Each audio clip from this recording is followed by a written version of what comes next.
send me that we could submit into the review, and then we could talk about the process behind that track? Yeah, of course. Yeah, Yeah, of course. I can send you all the links with all the new promos and everything. So yeah, because I have every month, every 3 weeks, every month I have a new EP coming. yeah, yeah. So yeah, I'm working very hard in the studio and now preparing the new album for November, December this year.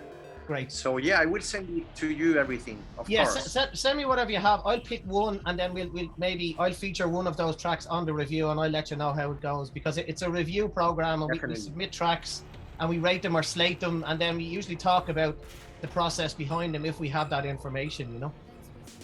Yeah, sure. Yeah, now I just released also an album of ambient and chill out album, because I'm creating this kind of music for 20 or 30 years now, and I have 200 or 300 tracks, and now I started with an ambient label, just digital, you know. Yeah. And released the first album 3 weeks ago, more or less. Yeah. And yeah, also I will send it to you because it's a lot of very experimental ambient and that's great. Yeah. Okay, so I'm gonna welcome you to the show, and we'll go through your own origins, if that's okay. So, ladies and gentlemen, I'd like to welcome one of my own personal techno heroes, Mr. Cristian Valera, a Spanish resident who's been making noise for many, many years, almost as long as me. It's a pleasure to have you here. Welcome to Phever. Also, it's a pleasure to be here with you, and yeah, and to share all this. You're in a much sunnier climate than I am today. Yeah, finally, because I'm coming from London, and the weather there is not very good. Yeah, be the same as here. We had like three days of summer. That's it. I know that feeling. Listen, it's a pleasure to have you here. I want to talk to you about your own influences when you were a teenager. What sort of music, before you started DJing, before you started producing, what were your own influences growing up? What were you listening to? Was there any kind of memorable moments or any influential bands or sounds that influenced you in becoming an electronic producer? Yeah, mainly my roots was all classical music, because my parents, my father is a musician and theater actor here, and at home we was every day listening like Vivaldi or Johann Sebastian Bach or things like that. Yeah. And I grown with this kind of music. But after, when my big brother started to be DJ in the 80s, and he brought me a lot of cassettes from groups like Depeche Mode or Kraftwerk or the Front 242, more electronic body music, more industrial music, you know. And I was fascinated with this kind of music, because I came from classical music, and with 8 years old I started to play piano and start also the career. But when I heard for first time, I think it was Vangelis or Jean-Michel Jarre or something like that, Depeche Mode. Yeah. And after I started to listen music like Front 242, Nitzareb, and groups like that, I was like, wow, where these sounds are coming from? This is completely different like, from everything else. Yeah, totally. And then is when I started to listen the vinyls, my big brother vinyls. And every time when he bought new vinyls, we was together listening all this music, and really I was impacted by this kind of sounds and electronic. So there was music in the family. Did you study music at a young age? Yeah, I started to, because to be honest, it's the only material where I have good notes, like only in music and in gym and a little bit mathematics. I was a little bit good, but the rest I was a disaster. So my parents said, okay, we have to let's put him in the piano, and if he likes, then yeah. And I loved it. And I studied like 9 years of piano. Also, the solfeo in Spanish, it's like the career of music. And then I studied some orchestration and composition. Yeah. And then is when I started to create. I made some music for theater and some things for a TV spot. It was a beer spot, and I made with a small synthesizer and a computer Atari, my first Atari. Yeah, yeah. Very funny. And I made a track for this, and they took this track for the. Save it to the cassette. Crazy. Yeah, like disket and cassette, everything, and they took this music for a TV spot for a beer, very known here in Spain. And yeah, and then I started to create some things, but all my musical influence started by the classical music, and then after this all the electronic and like groups like I told you. And so you were just a young teenager, and I guess production then came first before DJing. You started messing around with some ideas and recording before. So production led you to put on the set of headphones. What led you? I'm guessing you started clubbing after a couple of years, nightclubs. Was there any influential moments that you said, okay, I need to perform this? The whole DJ movement would have taken off around the same time, I guess.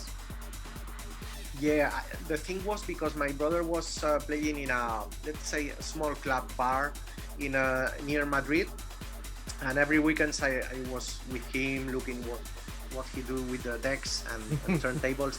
Even no techniques. At this period, it was like Lenko, the label of the of the turntables. It was you have to put a coin in the needle. Yeah, it was crazy. And then I started to play in a light session because I was 15 years old. So I started to play in a small club just for the light session for young people. Yeah. And I started to play like Spanish music and commercial music, like Snap, Technotronics, Africa Bambata, all this kind of music, Yeah. And then when I was playing like 2 years in the light club, then I started to play in the night session in the same club. And it's when I started to play more Kraftwerk, Depeche Mode, and music like that. So this is did you start to build up a record collection then as well, or were you still stealing your brother's records? Yes, we were sharing like album. Yeah. We were saying, okay, I changed this vinyl for this. Okay, yes, it was like a game. I love it. Yeah. And how did you discover techno? What was the techno moment? Techno was when I started to listen from 242, Nitzereb, and groups like that. I started to listen labels like Trezor and of course Primate and Music Man, Warp. The label Warp. It's when I was young, it was one of my favorite labels. Yeah. And then it's when I started to be very attracted by the techno sounds, because I discovered techno had a lot of energy, power, and it was more experimental sounds going to the dance floor, not commercial sound. So that's really the attraction for me when I started to listen and play techno. And what was that your breakthrough sound? Was techno what kind of established you in regards starting to release music and perform that, or were you still experimenting with all different types of electronic music? It was more hard techno, like yes, like 145 or 150 BPM techno. The good 90s sound. Exactly. At the beginning of 90s, the BPM was very, very quick, and the techno was very powerful. A lot of percussion, harp, groove techno, And of course, I loved more the Detroit and Chicago techno, more, let's say, more with keyboards and chords and this kind of techno also, more in Derrick May, Jeff Mills, and also Joan Atkins. I love this He's sound. my favorite all time. Definitely. And Robert Hood, when I Yeah. discovered M-Plan and all these labels, I was like, wow, because I discovered the more elegant part of the techno, you know. Yeah. I came from very industrial and hard techno, and when I discovered this kind of labels, I really was like, wow, what an elegant techno sound, you know. And that's what reminds me of yourself in the late 90s. That sound, that European techno sound, even though it was very loop based, it was very melodic compared to the Detroit sound, which can be quite percussive and quite hard. Yeah, totally. But it was still slamming. Yes. Exactly. Yeah. Yeah. For me, the techno have always to have some groove and funky, you know, even if you are more dark or experimental, I need to have more soul. Melody as well. Exactly. Yeah. Exactly. So tell me about your journey then, say from those late 90s and into the 2000s, when things started to happen for yourself. Tell us about some of the highlights along the way, some of the challenges, as both a DJ and a producer. I mean, obviously sound changes over time. Just tell me a little bit about your own journey. Yeah, so the challenge was was born in Spain, no? Because in Europe, in the beginning of the 90s, even at the end of the 80s, everybody thought musically Spain was just, you know, flamenco or toros, paella, no too much electronic music.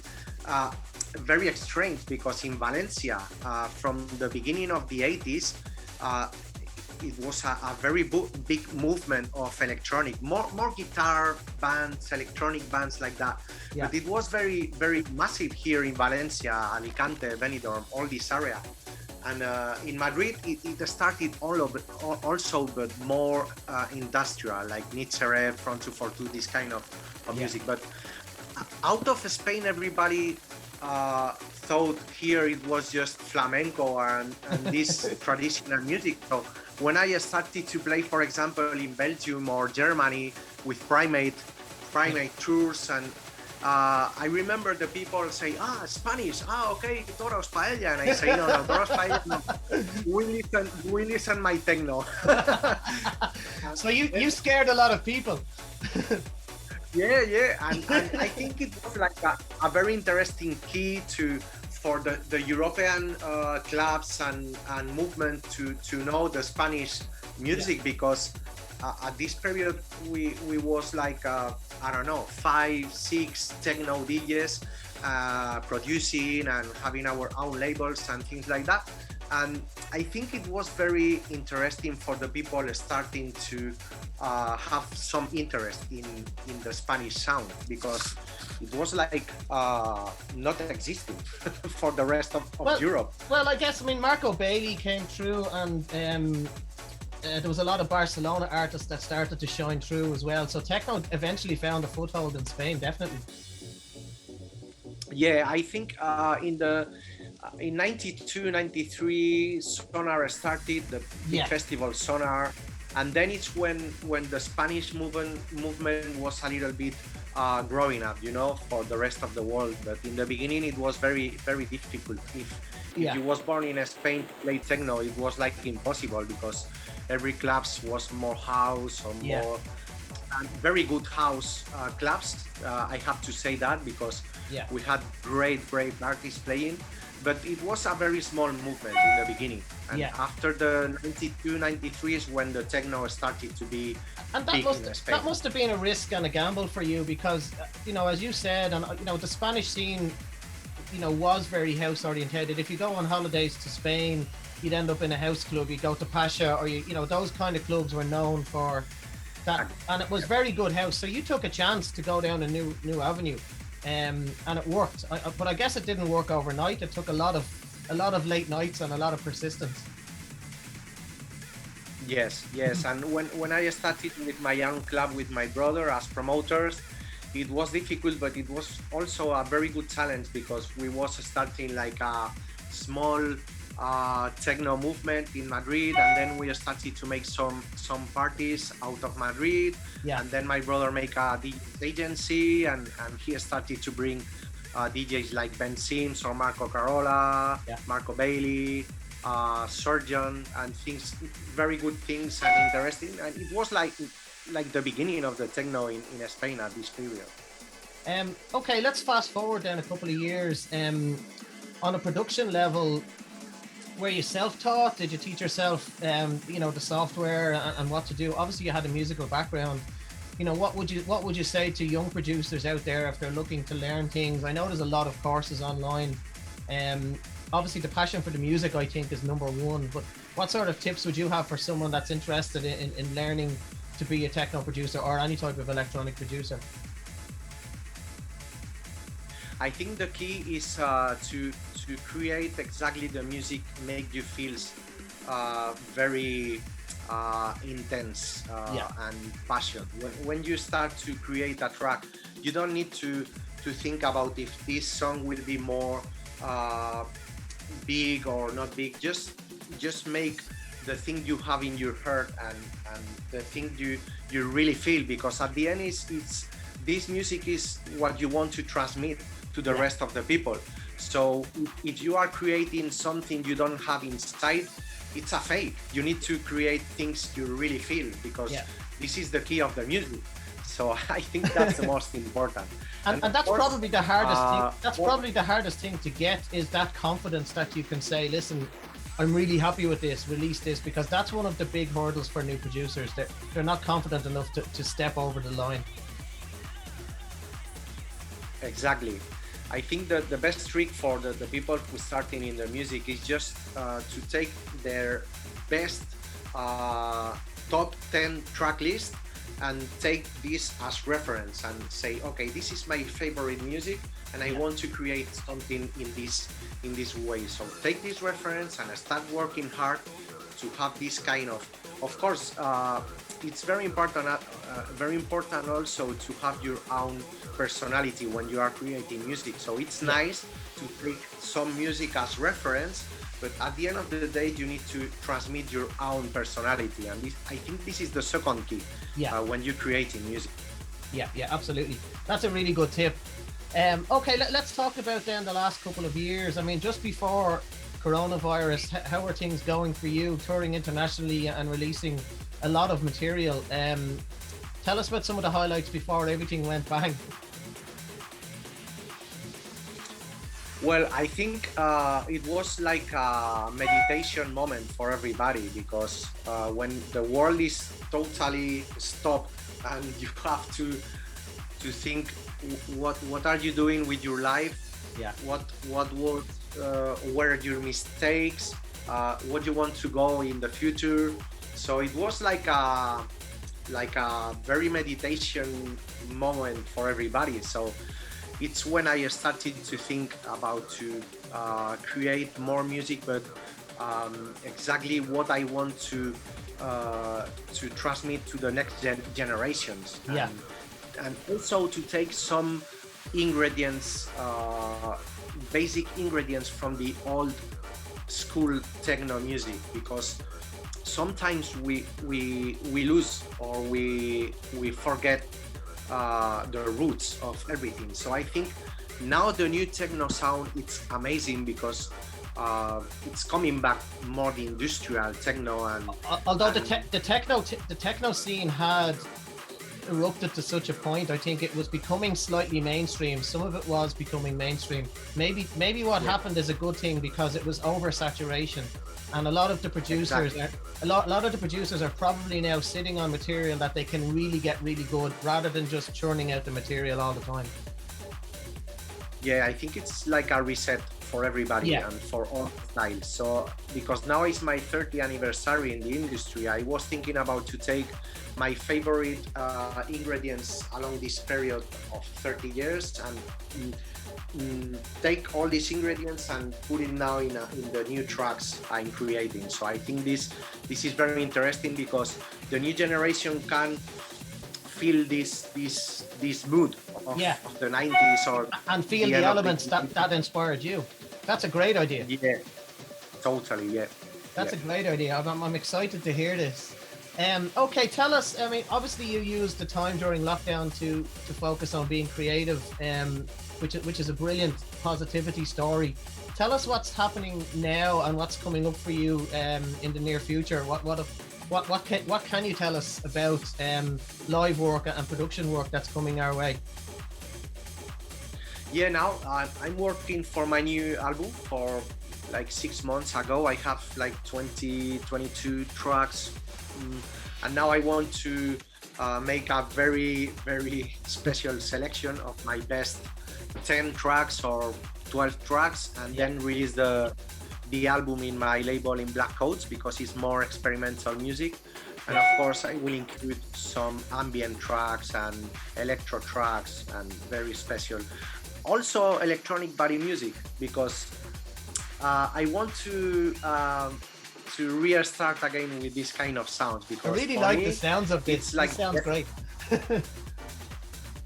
It's like the essence of everything. I think from there it was the techno, the house, tech house, electro, minimal, trance, hard trance. All these sounds came from the essence of the beginning of like electro and the electronic body music. These brilliant saturated and distortion voices and things like that. You know, I love it. This sounds really good. I'm looking forward, and we are going to play some of your new material. We're going to feature some of those tracks on our Shooting Gallery review. It's been a pleasure to talk to you today. Thank you so much for joining me on Phever, Phever.ie. This will be broadcast globally and edited and sweetened up, and I'll add some of that music underneath the interview to make it sound nice and relevant. So thank you so much, Cristian. Pleasure. Have you great. Listen, okay. I'm not gonna keep you any longer. Thank you so much for today, and have a great weekend, my friend, and enjoy all the work. Cheers, mate. Thanks Cheers. a lot. See See you you soon, soon, my friend. Bye bye. Yeah. Bye bye.